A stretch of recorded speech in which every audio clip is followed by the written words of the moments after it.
Hey there, guys. All right, today we are back with some more History Matters. This time, why was Singapore kicked out of Malaysia?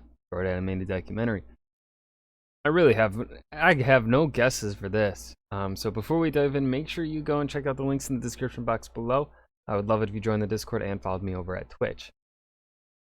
Now, Singapore and Malaysia were all a part of the British Empire, British colonial empire. So it's not like they are separated like parts of Africa were, or parts of the islands, Southeast Asian islands, where half of it may have been ruled by the Dutch and the other half the British. No, Singapore and Malaysia both ruled by the British. So, kind of curious here what the reasoning is going to be. Let's just go ahead and dive right in. It's not often that territories are kicked out of countries. Most nations will often go to great lengths to make sure that they keep hold of as much land and as many people as Give it back. humanly possible. Yet in 1965, this very thing happened to Singapore when it was ejected from Malaysia. Given how rare willingly losing a bit of land is throughout human history, the obvious question is, why? Why was Singapore, such a geographically important region, kicked out of Malaysia? So, after the Second World War, Southeast Asia was in a place of flux, and many of the area's imperial powers Go away. were struggling to reassert their authority there. This was because throughout the war, these areas had been occupied by Japan, and the Japanese had made sure to place them under the control of the native people. And at the end of the war, the Europeans returned and had wanted everything to go back to normal. But fun fact, no.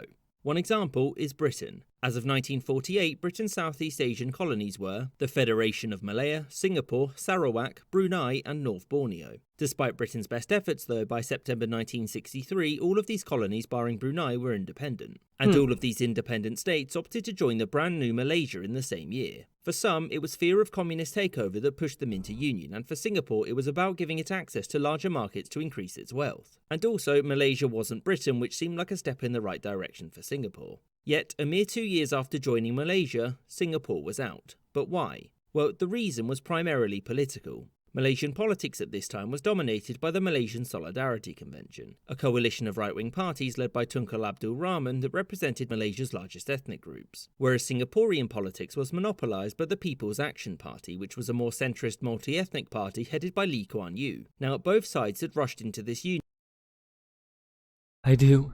because fear of communism, and both immediately ran into major issues. The first was that Malaysia operated on a system called Malaysian Malaysia, which discriminated against those who weren't ethnically Malaysian. The second was that the central government based in Kuala Lumpur was sure to clamp down on any idea of Singapore maintaining any real autonomy because it was afraid that Singapore would become the nation's heart. As such, the PAP, despite promising not to, opted to run in the 1964 federal election against the MSC. Now, the PAP was crushed, but the fact that it ran on a platform of ending racial discrimination worried the MSC. The reason being that about 30 to 35% of Malaysia's population was ethnically Chinese, and this voting bloc could have kept the MSC out of power. In fact, the only reason why most Chinese Malaysians voted for the MSC was the threat that any attempt to rewrite the system in place would lead to the government joining Indonesia to keep the Chinese out of power forever. As such, Rahman came up with a brilliant idea. Let's just kick Singapore out. Tensions continued to rise and culminated in a series of race riots in Singapore whose population was overwhelmingly Chinese. You should know, though, that this wasn't some quick unilateral decision, and there were many months of discussions between both sides. Most Singaporean leaders wished to remain a part of Malaysia, but some, like Goh Keng Swee, wanted to have a much looser agreement. The Malaysian government said no, and so Swee pushed for Singapore to leave Malaysia altogether.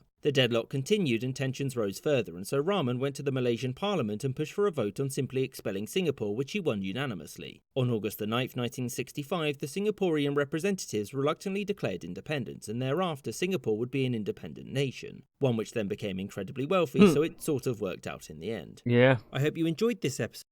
Huh. Fucking weird. That's really all I have to say about it. Fucking weird. Why was Singapore kicked out of Malaysia? Short animated documentary by History Matters. Fucking weird. Okay, so Singapore's like, yo, let's not be racist. And Malaysia was like, no. And the rest of Malaysia was like, yeah, no, we're gonna keep being racist, I guess. Huh. That's weird. Yeah, I don't know really what else or how to work. Yeah. That was why Singapore was kicked out. I hope you guys enjoyed. Remember to hit that like button and subscribe for more. And I will see you guys in the next video. Peace.